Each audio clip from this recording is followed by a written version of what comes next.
कैसे हैं आप सब। मैं बहुत टाइम के बाद आज वीडियो बना रहा हूँ, मतलब 1.5-2 साल ही हो गए।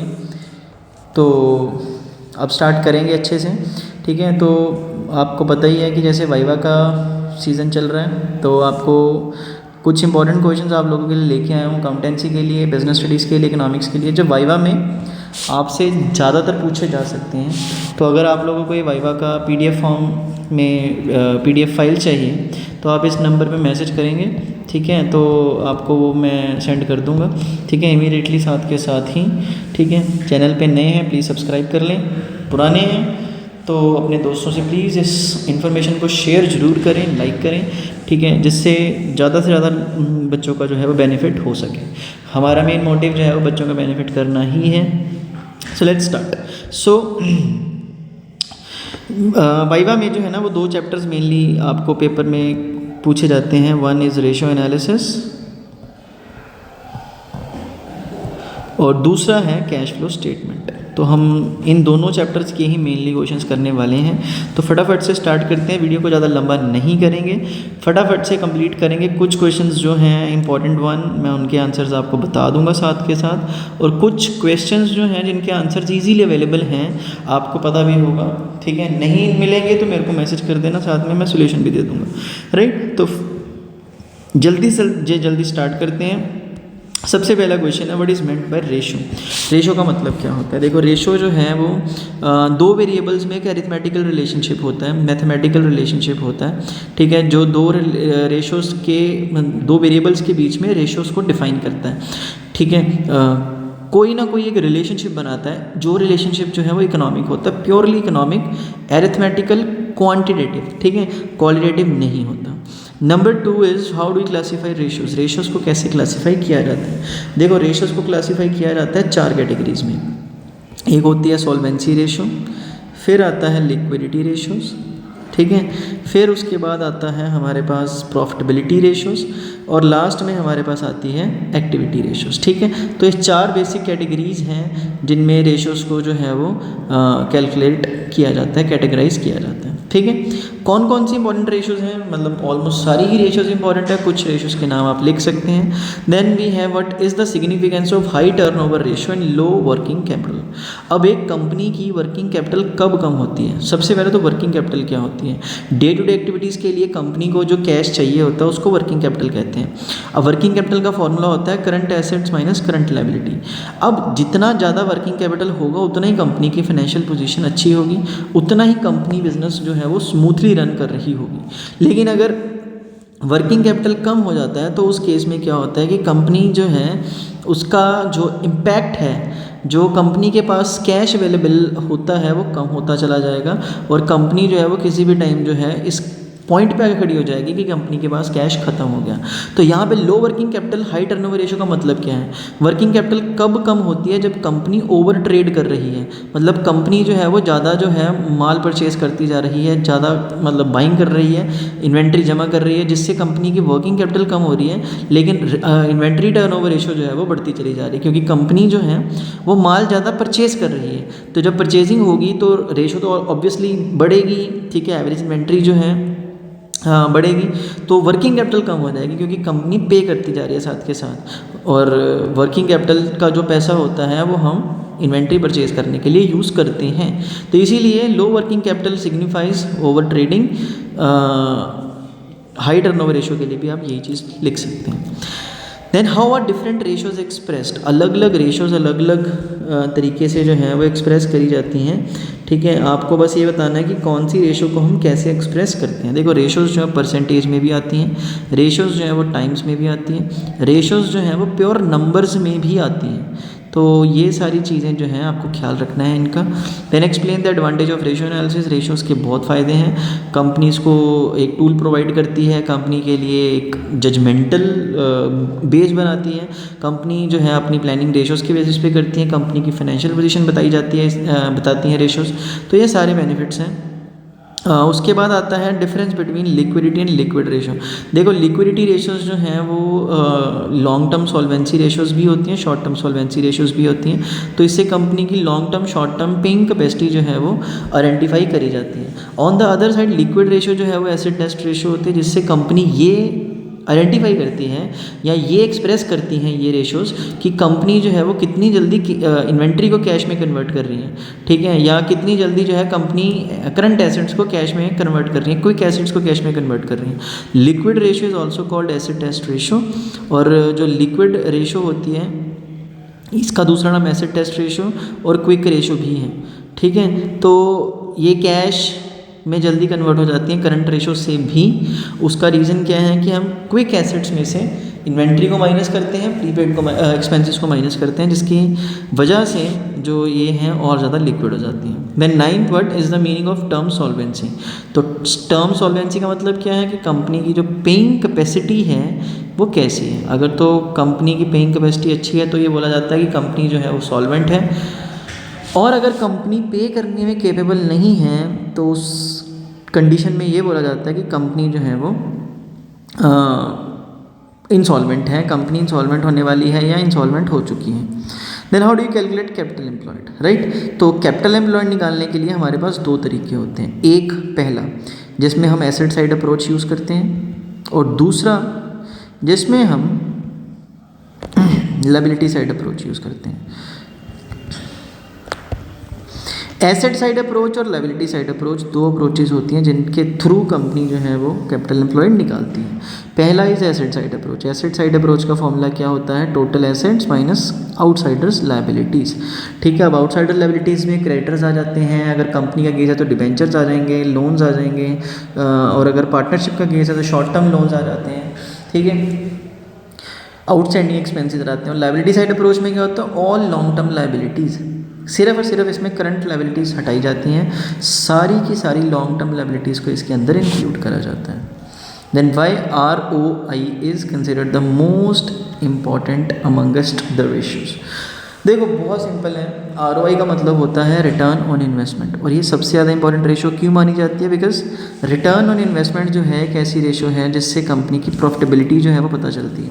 ROI का मतलब जो है return on investment, ROI is also known as return on capital employed, कि जितना भी पैसा आपने एम्प्लॉय किया है बिजनेस के अंदर उससे होने वाली रिटर्न कितनी है। जितनी ज़्यादा होगी उतना ही कंपनी के लिए अच्छा होगा, जितनी कम होगी उतना ही कंपनी के लिए अच्छा नहीं होगा। मतलब कंपनी को ना एक टारगेट फिक्स किया जाता है जिसको हम बोलते हैं cut off rate. Cut off rate का मतलब होता है कि कंपनी जो है जितना रेट ऑफ इंटरेस्ट पे कर रही है डिबेंचर्स के ऊपर, लोन्स के ऊपर, उतना तो कम से कम कंपनी जो है वो कमाएगी, ठीक है। और अगर उससे कम हो जाती है ROI, रिटर्न ऑन इन्वेस्टमेंट, तो उस केस में कंपनी जो है बिजनेस करने का कंपनी का बेस जो है that fails, right. Then the total of which two ratios is 100%। देखो दो रेशोज कौन सी हैं जिनका टोटल 100% होता है, तो इनमें कौन सी आती है? सबसे पहले ऑपरेटिंग कॉस्ट रेशो, दूसरी ऑपरेटिंग प्रॉफिट रेशो, राइट। तो ये दो रेशोज होती हैं जिनका टोटल 100 होता है। देन व्हाट, अच्छा यहाँ से क्वेश्चन जो है ना 5-6 बहुत इंपॉर्टेंट है, ध्यान से समझना। ग्रॉस लॉस और ग्रॉस प्रॉफिट रेशो जो है वो कैसे निकालते हैं? देखो तरीके दोनों के सेम हैं, लेकिन चीज़ जो है वो उल्टी हो जाएगी। कैसे? ग्रॉस लॉस में क्या होता है? माइनस की जगह प्लस हो जाता है, प्लस की जगह माइनस हो जाता है, राइट। तो अगर तो ग्रॉस लॉस रेशो हमने निकालनी है, मतलब ग्रॉस प्रॉफिट हो, रेशो जो ग्रॉस प्रॉफिट होती है वो हमेशा सेल पे निकलती है, ग्रॉस लॉस रेशो सेल पे निकलती है। अगर ग्रॉस लॉस कॉस्ट पे दिया हुआ है 1/3, तो कॉस्ट पे सेल पे कितना होगा, है ना। मैंने आपको बोला कि अगर कॉस्ट से सेल पे जाना है तो फॉर्मूला यूज़ करते हैं %/100 माइनस %, लेकिन ये ग्रॉस प्रॉफिट के केस में होता है, हमारे पास है लॉस, ठीक है। तो जब लॉस होगा, सॉरी कॉस्ट से सेल पे जाना है तो वो प्लस होता है, ठीक है। लेकिन अगर कॉस्ट टू सेल पे ही जाना है लेकिन ग्रॉस लॉस है, ग्रॉस लॉस रेशो निकालें तो उल्टा हो जाएगा, %/100 माइनस %। तो बस सिंपल याद रखना, अगर तो 33% है, 33%, जैसे कि यहाँ पे लिखा हुआ है ना 1/3, सो 1/3 का मतलब होता है 33%, 33.33%। तो आप देख लेना तो 100 माइनस 33.33% हो जाएगा, तो ये 1/2 बन जाता है, तो इसका आंसर होगा 1/2। अगर ग्रॉस प्रॉफिट रेशो जो है वो कैलकुलेट करनी हो, मतलब ग्रॉस प्रॉफिट अगेन सेल पे और ग्रॉस प्रॉफिट कॉस्ट पे दिया हो, अगेन कॉस्ट टू सेल जाएंगे तो परसेंट अपॉन 100 प्लस परसेंट, तो ये 1/5 हो जाएगा। Then what will be the GP on cost. अब ग्रॉस प्रॉफिट कॉस्ट पे निकालना है, सेल पे दिया हुआ है ना, सेल पे दिया हुआ है 1/4, सेल्स से कॉस्ट पे जाना है तो उल्टा हो जाएगा, है ना। तो कॉस्ट से सेल पे जाते हैं तो प्लस करते हैं, सेल से कॉस्ट पे जाएंगे तो माइनस करेंगे। तो यहाँ पे 1/4 की जगह पे क्या आ जाएगा 1/3, simple. Then how do you find out cost of goods sold, cost of revenue from operations. देखो इसको निकालने के लिए हमारे पास दो तरीके होते हैं। पहला सेल्स माइनस ग्रॉस प्रॉफिट। अब कंपनी का केस होता है तो कंपनी के केस में ना सेल्स जो होती है it is also called net revenue from operations. तो याद रखना, कभी कभी एग्जामिनर आपको उलझा देगा। कंपनी के केस में नेट रेवेन्यू फ्रॉम ऑपरेशंस बोला जाता है और नॉर्मल केसेस में नेट सेल्स बोल सकते हैं। माइनस कर देंगे ग्रॉस प्रॉफिट तो आपके पास COGS आ जाएगा। दूसरा तरीका होता है इसका opening inventory plus net purchases plus direct expenses, और उसमें से माइनस कर देंगे आपके क्लोजिंग इन्वेंट्री, ठीक। तो ये आपके पास कॉस्ट ऑफ गुड्स सोल्ड आ जाएगी। Then what are to be included in inventory. Inventory में क्या क्या चीज़ें इंक्लूड करी जाती हैं, तो सबसे पहले रॉ मटेरियल आएगा इन्वेंट्री में, फिर उसके बाद जो है वो वर्क इन प्रोग्रेस आ जाएगा, फिर उसके बाद जो है वो फिनिश्ड गुड्स आ जाएंगी, फिर उसके बाद जो है वो आपके पास लूज टूल्स आ जाएंगे, और लास्ट में जो है वो आपके पास आ जाएगा स्टोर्स एंड स्पेयर्स। तो ये सारी की सारी चीज़ें जो है वो इन्वेंट्री का ही पार्ट होती हैं। लास्ट वन, ठीक है, ये आप ट्राई करके देखना। अब ग्रॉस प्रॉफिट कॉस्ट पे दिया हुआ है, सॉरी ग्रॉस प्रॉफिट कॉस्ट पे निकालना है और गिवन है सेल पे, ठीक है। तो इसका आंसर जरूर कमेंट्स में प्लीज़ मेरे को मेंशन करना कि हाँ आपने 18th क्वेश्चन का क्या आंसर निकाला है। The next point is next chapter next topic is cash flow statement. देखो कैश फ्लो स्टेटमेंट में कुछ ज़्यादा इंपॉर्टेंट क्वेश्चंस नहीं बनते इनमें, इस चैप्टर में से ना जो आपसे क्वेश्चंस पूछे जाते हैं बेसिकली वो ट्रीटमेंट्स ही होते हैं, है ना। तो प्लीज़ ध्यान रखना कैसे करने हैं, मैं आपको कुछ इंपॉर्टेंट चीज़ें बता देता हूँ फटाफट से। Cash flow from operating activities. अब देखो 3 एक्टिविटीज़ होती हैं, operating activities, investing activities, financing activities. अब ऑपरेटिंग एक्टिविटीज़ का मतलब है कि जो चीज़ का बिजनेस कंपनी कर रही है, जो चीज़ का धंधा किया जा रहा है, उससे होने वाले प्रॉफिट को ऑपरेटिंग प्रॉफिट कहा जाता है, और उस प्रॉफिट को कैलकुलेट करने के लिए हम ऑपरेटिंग एक्टिविटी परफॉर्म करते हैं, ठीक है। तो ये सारा प्रोसेस चलता है, कैसे चलेगा ये जब कैश फ्लो स्टेटमेंट की वीडियो आएगी मैं आपको उसमें बताऊंगा डिटेल में, बट अभी फ़िलहाल के लिए आप इतना समझें कि ये ऐसे कैलकुलेट किया जाएगा, ठीक है। अब ऑपरेटिंग एक्टिविटी का हो गया। इन्वेस्टिंग एक्टिविटी में कैश यूज़ भी होता है, कैश फ्लो फ्रॉम भी होता है। यूज़ का मतलब है कि कैश फ्लो जो है वो नेगेटिव हो गया, फ्रॉम का मतलब होता है कि प्लस में है। इन्वेस्टिंग एक्टिविटी में मोस्टली आंसर नेगेटिव में ही आता है, क्योंकि हम मशीनरी परचेज करते हैं, मशीनरी जो है वो बेचने का धंधा नहीं कर रहे हैं, ठीक है। हम बिल्डिंग परचेज करते हैं, बिल्डिंग बेचने का बिजनेस नहीं किया जा रहा। फर्नीचर परचेज करते हैं, फर्नीचर बेचने का बिजनेस नहीं किया जा रहा। तो इसीलिए मोस्टली इन्वेस्टिंग एक्टिविटी का आंसर जो है वो नेगेटिव में ही आता है। फाइनेंसिंग एक्टिविटी का आंसर जो है वो ज़्यादातर प्लस में होता है, क्योंकि कंपनी शेयर इशू करती है, पैसा आ गया इनफ्लो हुआ। कंपनी ने बैंक से लोन लिया, पैसा आ गया इनफ्लो हुआ। कंपनी ने प्रेफरेंस शेयर इशू कर दिए, डिबेंचर इशू कर दिए। कंपनी ने बैंक ओवरड्राफ्ट के थ्रू पैसा ले लिया, शॉर्ट टर्म लोन्स ले लिए, लॉन्ग टर्म लोन्स ले लिए, तो इनफ्लो हुआ। आउटफ्लो में कंपनी इंटरेस्ट पे करती है, आउटफ्लो में कंपनी डिविडेंड पे करती है। तो ये सारी चीज़ें आउटफ्लो में आ जाती हैं। कैश एंड कैश इक्विवेलेंट क्या होते हैं? कैश एंड कैश इक्विवेलेंट में कैश बैलेंस, बैंक बैलेंस, फिर उसके बाद जो है हमारे पास marketable securities. Now what is the meaning of marketable securities? अब मार्केटेबल सिक्योरिटीज़ वो सिक्योरिटीज़ होती हैं जो इमीडिएटली सेल हो जाती हैं मार्केट में जाके। आपको पैसे चाहिए, सिक्योरिटीज़ पड़ी हैं, बेच दो, बिक जाएंगी, उसके साथ के साथ जो है वो आपको पैसा जो है इसका मिल जाएगा। तो इसीलिए इनको मार्केटेबल सिक्योरिटी कहा जाता है। इमीडिएटली सेलेबल होती हैं, साथ के साथ हाथों हाथ जो है वो बिक जाती हैं।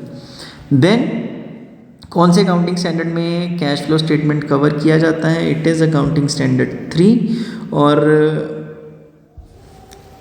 लास्ट जो रिवाइज हुआ था, which last revised in the year 1999, ठीक है जी। 1999 मतलब इतना पुराना, मतलब लास्ट रिवाइज हुआ था ये। देन कैश फ्लो में इनका ट्रीटमेंट क्या होगा, ये बहुत सिंपल आइटम्स हैं, प्लीज़ देख लेना। मैं डिटेल में अभी नहीं बताऊंगा, डिटेल में कैश फ्लो की जब वीडियो आएगी तब मैं आपको आराम से करवाऊंगा, ठीक है। तो ये सारी चीज़ें जो हैं वो हो गई। अब इसके बाद treatment of provision for doubtful debts, ये भी देख लेना। डिफरेंस, हाँ ये वाला मैं बता देता हूँ, टैक्स पेड और टैक्स मेड में क्या डिफरेंस है। टैक्स पेड और टैक्स मेड में क्या डिफरेंस है। अब एक होता है टैक्स पेड, एक होता है टैक्स मेड। टैक्स मेड का मतलब होता है न्यू प्रोविज़न बनाना। किसकी प्रोविज़न बनाना, टैक्स की। तो कंपनी जब टैक्स पे करती है तो एंट्री क्या डालती है, journal entry, provision for tax account debit to bank account, ठीक है जी। तो ये आ गई पेड, डेबिट हो जाएगा प्रोविज़न फॉर टैक्स अकाउंट में। दूसरी साइड पे अगर हम प्रोविज़न बनाते हैं नहीं तो एंट्री क्या आती है, प्रॉफिट एंड लॉस। क्योंकि देखो प्रोविज़न तो प्रॉफिट एंड लॉस के थ्रू ही बनती है। प्रोविज़न जो है वो प्रॉफिट के अगेंस्ट चार्ज होता है ना, आपको प्रॉफिट की अमाउंट आपके पास है नहीं है, आपको बनानी पड़ेगी। So profit and loss to provision for tax, right. तो एक ये हो गया। तो ये profit and provision for tax account में क्रेडिट हो जाएगा क्योंकि ये प्रोविज़न बनाई गई है, it is made. So this is the difference between tax made and tax paid. मतलब समझ लो कि क्वेश्चन पूछा ही जाएगा, मोस्ट इंपॉर्टेंट क्वेश्चन है। लिमिटेशंस क्या है, कुछ examples non monetary non operating items के, तो प्लीज़ ये देख लेना, सिंपल है। तो this is from my side of this video. 20 से 20 नंबर आपके पक्के हो जाएंगे, गारंटी है ये, ठीक है। चैनल पे नए हैं प्लीज़ सब्सक्राइब कर लें, आई रिक्वेस्ट यू। हमें वापस से इसको चलाना है और आपकी बहुत हेल्प चाहिए, ठीक है जी। हम मिलते हैं नेक्स्ट वीडियो में। Thank you so very much, take care.